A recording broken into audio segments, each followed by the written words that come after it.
Now, the rest of the story. Jim Schlatter and Bob Mazur were chemists, and they were on the verge of a breakthrough. They just knew it. Meanwhile, a shroud of secrecy hung over their Skokie, Illinois laboratory. Other scientists around the world were also nearing the great discovery. One slip-up and another lab would get the credit and the profit. So Schlatter and Mazur worked swiftly, quietly. Success was so close they could almost taste it.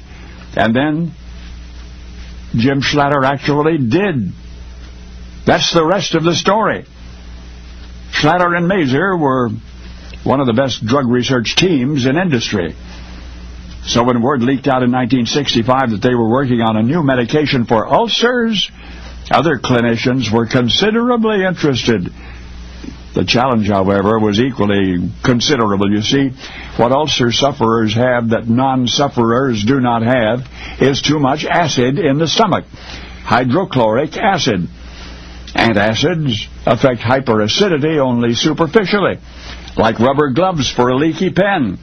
No, it's something else that makes the stomach secrete hydrochloric acid, a triggering agent, a complex hormone called gastrin, G-A-S-T-R-I-N. For many years, scientists were sure that if they could only control gastrin, they could cure ulcers. But gastrin, a most intricate substance, a chemical house of cards comprised of 17 precisely linked amino acids, was just too difficult to experiment with. But then along came Schlatter and Mazur, and it was they who first proposed to disassemble that troublesome hormone, to discover a chemical inhibitor, and then to create a super medicine for ulcers such as medical science had never dreamed of. And that's what they were doing that day in the lab, experimenting with gastrin fragments, when Jim Schlatter, heating one of these dipeptides in a test tube, accidentally spilled some of the powder on himself. He thought nothing of it until he reached for a piece of paper. You know how some folks lick their fingers to get traction on a piece of paper?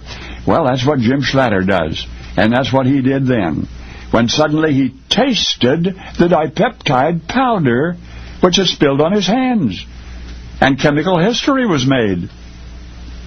Ironically, that dipeptide building block of the hormone gastrin had already been discovered in a British laboratory, but none of those British scientists bothered to taste the stuff. So they cast their discovery aside, never bothering even to patent it. It was Jim Schlatter and Bob Mazur of G.D. Searle and Company who accidentally tasted and further tested and then put a new word in our contemporary vocabulary. In the years since, ulcer sufferers have benefited from a variety of revolutionary medications, and surely they will forgive the gifted Searle team who got sidetracked on another subject, for the specific dipeptide which had spilled on Jim's fingers was aspartame, which by the sheerest of luck became the sugarless sweetener which you know as NutraSweet. Only now you know the rest of the story.